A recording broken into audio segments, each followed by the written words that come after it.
J'avais expliqué un peu qu'elle est très mélancolique, hein. Même à travers la mélancolie, on peut célébrer sa mère, hein, c'est-à-dire dire à sa mère du fond du cœur qu'on l'aime. Et dans cette chanson, Elise Kemayo en fait essayé d'expliquer à sa mère son indisponibilité à venir la voir, étant donné qu'il était du côté de l'Europe. Il n'avait pas les possibilités à venir rapidement parce que, bon, vous savez, pour revenir, il y a toute la procédure qui va avec la paperasse et tout. Donc, malheureusement, il n'a pas pu arriver à temps. Bon, je sais pas trop si c'était à l'occasion d'un décès et tout, mais voilà.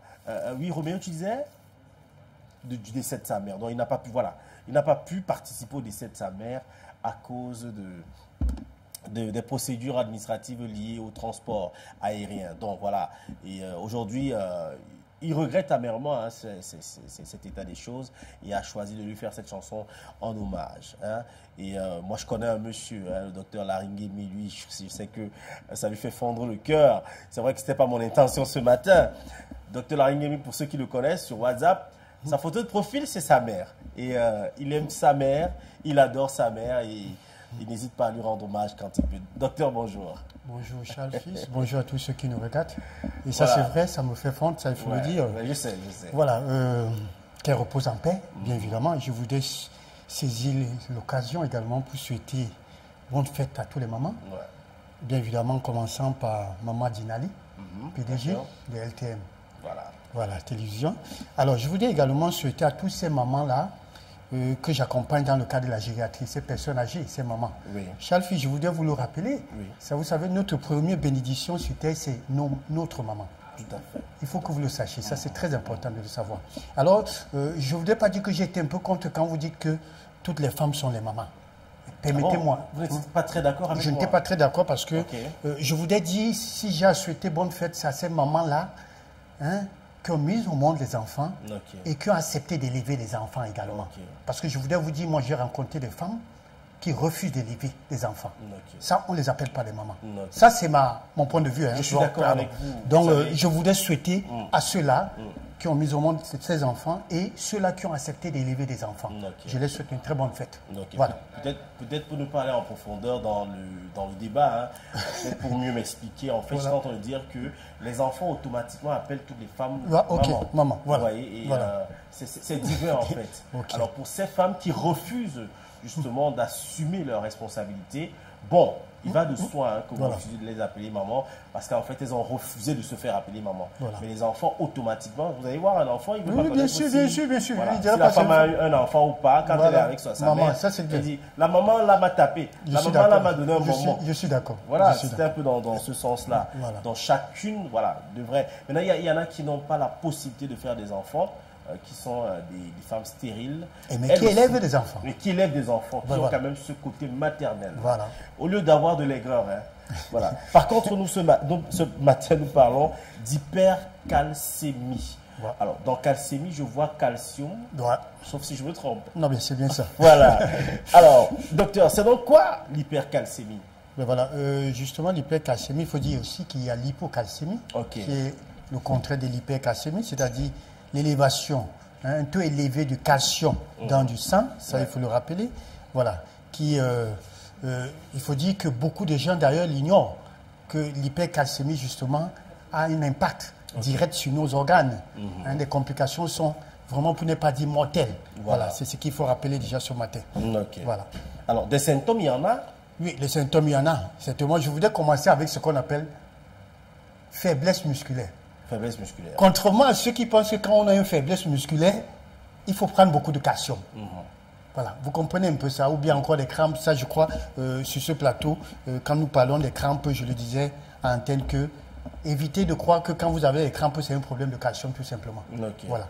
Alors, pour les symptômes, nous avons justement ces problèmes digestifs. On peut avoir justement perte d'appétit, merci à la réalisation, troubles digestifs, sensation de soif, voilà. La baisse de force musculaire, comme vous voyez, une confusion mentale, voilà, la perte de poids également, pour ceux qui l'ignoraient, voilà. Ça, voilà autant de symptômes qui accompagnent l'hypercalcémie. Voilà. Et qu'est-ce qui peut être la cause d'une hypercalcémie? Voilà, les causes, il y en a plusieurs, mais je voudrais commencer par ce qu'on appelle parathyroïde. C'est-à-dire, là, au niveau du cou, là, quand on parle de la thyroïde, là, il faut dire que ça a un rôle, justement, de réguler le taux de calcium dans l'organisme. Ah bon, hein? Alors, quand il y a ce problème au niveau parathyroïde, dites-vous bien que vous risquerez de faire une hypercalcémie. Ça veut dire qu'il y a trouble de fonctionnement. Alors, ça, il y a l'alimentation. Ça, il faut le comprendre. Il y a l'alimentation également. Il y a justement le cancer. Pour certaines personnes qui sont sujets au cancer, justement, sans le savoir, il y a des gens qui sont malades et qui ne le savent pas, qui l'ignorent. C'est-à-dire, vous avez un cancer et vous allez encore faire une hypercalcémie. Voilà, justement. Alors, justement, c'est une maladie qui crée un symptôme ou encore une autre pathologie. Alors, il y a ça, j'ai parlé de l'alimentation, ça veut dire que la malbouffe, bien évidemment. Il y a également la consommation de ce qu'on appelle la vitamine D. Vous savez, depuis que la Covid est arrivée, il y a un bon marché, que ce soit des vitamines et tout et tout. Et de nos jours, aujourd'hui, on trouve toutes ces vitamines-là, même dans la brocane. Alors, au point où c'est devenu, non, mais ça, il faut le dire. Les médicaments, le calcium et tout ça, là, on vend des tubes maintenant à 500 francs, ça, il faut le dire. Pas de publicité, mais je voulais dire, je décris ça, parce qu'il y a la conservation et tout, conteneur et tout, au point où tout le monde se jette là, non, c'est des vitamines, le calcium, je vais en consommer. Vitamine D, je vais en consommer. Faites très attention. Mais les gens ne regardent pas, ça a quand même une date de péremption, non? Ah ça, voilà, ça c'est... Les gens ne tiennent pas compte de ça, ils ne regardent pas. En dehors de la date de péremption, il y a également la conservation. Franchement, ça, je ne sais pas combien de mois, il y a des conteneurs qui font 2 mois, 3 mois. Voilà. Hein, avec et tout ça, ça même compter même je veux dire ça, les conditions de transport. Les conditions de transport et tout ça. Bon, c'est vrai qu'on m'a dit que d'autres médicaments viennent sous quelle forme. Mais il faut dire qu'il y a une procédure administrative, tout. Mais je voudrais dire là, faites très attention avec la consommation, notamment de calcium à tort et à travers. La vitamine D également, à tort et à travers, parce que l'intoxication de la vitamine D, justement, provoque ce qu'on appelle une hypercalcémie. Voilà. Quels sont donc les facteurs de risque? Voilà, facteurs de risque, justement, c'est vrai que j'ai parlé, la vitamine D déjà fait partie, bien évidemment, d'un facteur de risque, ça il faut le savoir, des pathologies rénales, ça il faut le dire aussi, pathologie rénale, il y a calcul, voilà l'insuffisance rénale, ça fait partie des facteurs justement de risque, ça il faut le savoir. Voilà. Alors, donc, il faut donc faire très attention. Il faut faire très attention, justement. Est-ce que là, vous essayez de nous faire comprendre que je veux dire, l'exagération de consommation de calcium est visiblement dangereuse? Oui, bien sûr, très dangereux. Ça, il faut dire. Une fois que, il faut dire déjà qu'il y a une valeur que tout le monde devrait avoir. Un adulte devrait avoir 2,20 à 270 millimoles. Alors, ça, c'est la valeur normale. Maintenant, alors, quand vous êtes au-delà, tout compte fait, l'excès, on dit que l'excès de toute chose est un problème de santé. Vous voyez, quand on a une glycémie, il y a une valeur normale. Vous ne devez pas déborder. Toutes les choses, que ce soit l'huile, que ce soit les lipides, toutes. Alors, il y a toujours un plus et un moins. Alors, donc, vous devez le savoir. Alors, maintenant, il faut dire que les principaux, justement, risques de l'hypercalcémie, c'est problème cardiaque. Alors, du coup, ça va mettre le cœur en difficulté ou il y aura une difficulté autant pour moi de contraction. Le cœur va plus arriver à contracter. Et quand le cœur ne contracte pas, c'est dangereux, il y a trouble de circulation. D'où ce qui s'ensuit, c'est la mort. Ça veut dire qu'il y a d'abord un coma et c'est la mort qui s'ensuit. Ça, à cause de l'hypercalcémie. Ça, il faut le savoir. Voilà. Alors, selon vous, comment faire pour baisser le taux de calcium dans le sang? Oui, bien évidemment. Déjà, faire baisser, nous avons cette... et ça, il faut que je le rappelle, certainement, ces gens me suivent. Je dis, c'est bien de faire un bilan. Tout compte fait, c'est vrai qu'on va parler d'un problème de coût, de moyens. Toujours dit-on, on n'a pas d'argent pour pouvoir le faire. Vous voyez, les voitures, il y a ce qu'on appelle les visites techniques. Vous le savez, les visites techniques, justement, c'est pour voir. Et les visites techniques, parfois, c'est après 1 mois, 2 mois, ça dépend. Voilà. Le corps également en a besoin. Un check-up. Et c'est à l'issue de check-up, justement, qu'on va vous dire, madame, sachez que vous êtes en train de faire une hypercalcémie ou encore l'hypocalcémie. Sachez que vous êtes en train de faire une anémie ou encore autant de choses. C'est à partir d'un check-up. Alors, au-delà de ça, une fois que c'est là où, justement, on va pouvoir prendre en charge la chose. Ça, c'est ce qu'il faut savoir. Donc, moi, je recommande beaucoup plus à toutes ces personnes qui nous suivent d'apprendre à faire des examens, à faire des bilans. Ça, c'est très important. Voilà. Alors, vous le disiez tantôt, parmi les causes qui peuvent pousser à une hypercalcémie, il y avait l'alimentation. À ce moment-là, quelle est donc l'alimentation qui est envisageable pour peut-être avoir un taux de calcium? Je sais pas. Voilà, il faut dire déjà que, avant de parler des aliments, justement, la question était de savoir comment justement remédier à un taux élevé de calcium. Notamment, il faut beaucoup boire de l'eau. Beaucoup d'eau. beaucoup d'eau. Ok. À température? À température ambiante. Ok. Je ne veux pas dire l'eau tiède, l'eau chaude, tout, Ok. ou l'eau glacée. Ok. Température ambiante. Ok. Et beaucoup, c'est en moyenne 2,5 litres d'eau Par jour? par jour. Ok. Ça, c'est très 2,5 important. litres d'eau par jour? Par jour. Ok. Surtout quand on est actif. Ok. Voilà. Quand on est sédentaire, on parle d'1 litre, 1,5 litre par jour. C'est-à-dire on n'est pas très actif. On n'est pas actif. Maintenant, il faudra faire trop de sport. Il faut bouger. Ok. Plus vous bougez, plus vous éliminez les toxines. Ça, c'est important. Maintenant, il y a des médicaments parce qu'il y a la prise en charge justement de l'hypercalcémie, les diurétiques. On va vous prescrire les diurétiques qui vont justement favoriser l'excrétion accrue, c'est-à-dire de ce calcium-là. Ça, vous allez éliminer par des pupilles et tout. Voilà. Donc, voilà comment il faut faire. Maintenant, passant de l'alimentation, il faut dire que c'est justement ce que nous mangeons. Nous sommes la cause de nos maux. Ça, c'est important de le savoir. Et parmi les aliments, je voudrais citer plutôt les aliments qui ont un taux de calcium très élevé. Ok. Notamment les produits laitiers. Ils sont riches en beaucoup calcium. plus riches, beaucoup riches Ok. en calcium, il faut le préciser ainsi. Les produits laitiers, notamment beaucoup plus la poudre, La poudre. le lait en poudre. Le lait en poudre. Ça, c'est important. Oh là là. Il y a ce qu'on appelle le thym. Le lait en poudre, on retrouve ça très, très souvent dans le Kossam. Le lait qu'on vend. Mais voilà, justement, on en met beaucoup là. On en met Voilà. beaucoup. Il y a le thym. Vous savez, la Covid est arrivée, le thym, ça fait partie des condiments. Les C'est un femmes nous condiment, écoutent, voilà. ouais. Il y a beaucoup qui en prennent. C'est anti-Covid, certains le prennent en longueur de journée. Ils ont de la toux, ils disent qu'il faut prendre du thym et tout. Ça, sachez que ça contient beaucoup de calcium. calcium. Nous avons les dattes, nous avons du sésame, Ok. qui contient beaucoup plus. Nous avons du chocolat blanc. Nous avons la pizza. La pizza, il y en a déjà. La Ouais, pizza. on a Oui, ouvert il y des en a, fast-food oui. maintenant dans nos villes. Il y a la pizza.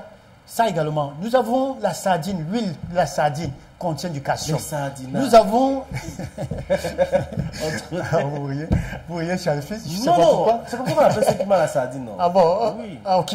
Alors, nous avons les biscuits également, qui contiennent beaucoup de calcium. Voilà autant des aliments que vous devez éviter, notamment pour vous qui êtes déjà prédisposés, qui avez des facteurs de risque dont nous avons énuméré tout à l'heure, évitez ces aliments-là. Parce que vous savez, il y a des femmes en longueur de journée qui prennent des biscuits autant pour moi. Ok. Hein, voilà, c'est des amuse-gueules, Ok. voilà. Et pour mieux pour combattre la famine de la journée. Non, mais c'est pas... Voilà. C'est comme ça qu'elles font. Voilà. Vous riez pourquoi? Pour grignoter, Oui. c'est des biscuits, voilà. Oui, après Voilà. les 50 là. Mais Voilà. Donc c'est voilà des des aliments qu'il faudra justement éviter d'en consommer Oui. trop. C'est vrai que même dans nos légumes, on trouve des calcium. Du calcium. Voilà, il y a des fromages en fruits et tout ça là. Mais ce que j'ai cité là, c'est des aliments à éviter à l'excès. éviter. Ok. À l'excès. Voilà. Ok. Alors, quels sont donc les aliments qu'il faudra mettre dans son, je veux dire, dans son plat? Dans son plat, notamment les légumes, des fruits. Les fruits également contiennent du calcium. Notamment, il faudra prendre des fruits. J'ai cité tout à l'heure les dattes, les raisins. Mais il faudra prendre en quantité. Hein. Fruits, légumes. Voilà, fruits et légumes, ça c'est très important. Et justement, en buvant l'eau, ça permet justement de réguler, Boire beaucoup d'éviter l'excès. Boire beaucoup d'eau, ça c'est important. Ok. Et comme je le disais, ça c'est très important. Ça ne se lit pas sur le front. Oui. C'est à partir d'un examen, c'est à partir d'un bilan qu'on vous dira que vous avez une hypercalcémie. Ok. Ou encore, les symptômes dont j'ai énuméré là. Parce qu'il faut dire que les symptômes des pathologies presque se ressemblent. Hein, on peut avoir une faiblesse musculaire, on peut avoir un trouble d'appétit, nausées, vomissements. Et à Puro, on ne va pas penser directement qu'on fait une hypercalcémie. Tout à fait. Si vous ne consultez pas, vous ne le saurez pas. Ok. Donc, toujours, il faut consulter. Ça, c'est important. Ok. Voilà. On sort par un conseil, docteur. Voilà le conseil que je viens de donner. Et je voudrais justement m'adresser à ces mamans dont nous célébrons aujourd'hui. C'est vrai que nous célébrons ensemble la Oui, fête bien des mères, sûr, ça il faut le dire ainsi. Alors, de toujours prendre bien soin d'eux. Ça, ils en ont important. Vous savez, j'ai toujours l'habitude de dire que quand l'homme vient, il injecte ce qu'il faut injecter, il s'en va. Ouais, vous comprenez? Il va chercher de l'argent. Non, je voudrais dire quelque chose. C'est triste, hein? C'est une réalité, c'est triste de le dire. Vous savez, c'est la maman qui garde les enfants. Ça, vous le savez. Et j'étais dessus un peu de lire sur la toile ces hommes-là qui disaient la femme, une journée mondiale, une journée internationale des mamans, on dit la femme devrait aussi donner de l'argent ou ainsi de suite. Je suis désolé. C'est l'homme qui prend soin de la femme, des mamans. Ça, je suis désolé de le dire. C'est depuis la jeunesse. C'est vrai maintenant qu'il y a des responsabilités. Donc vous n'êtes pas très d'accord avec Mitumba, c'est ça? Je ne voudrais pas citer les noms, il n'est pas le seul, mais je voudrais dire que croire que la femme devrait aussi... Non, je crois qu'il y a une manière de pouvoir le dire. En fait, ils disent que de temps en temps... Hein, ben voilà, mais qu'on sache que depuis la Genèse, c'est l'homme qui s'occupe de la femme. Donc, les femmes, ce que vous avez à faire, de prendre soin de vous, parce qu'il faut toujours dire que c'est nous qui partons, c'est vous qui gardez les enfants. Voilà. Homme, aime ta femme, femme, soumets-toi à ton mari. Oh oui. C'est ça. Voilà, peut-être pour sortir, hein, peut-être deux petits mots pour deux charmantes filles qui sont vos filles, mais qui sont aussi vos mamans. Parce que vous les aimez tellement. Ah oui, c'est bien sûr. Dieu m'a donné des filles. C'est vrai que j'ai un garçon, mais il faut dire que c'est des filles. Je ne peux que les souhaiter, je ne vais pas les souhaiter bonne fête. Oui. Ils ne sont pas mamans. Ça, je veux le dire, ils ne sont pas des mamans. Voilà. Ils ne sont pas des mamans, je ne vais pas les souhaiter bonne fête. On leur souhaite je leur demanderai tout simplement d'obéir à leur maman. Okay. C'est tout simplement. Voilà. 699 64 57 59 675 92 47 91. Les numéros de téléphone du docteur Laringemi, voilà, pour l'avoir pour des conseils et non des consultations.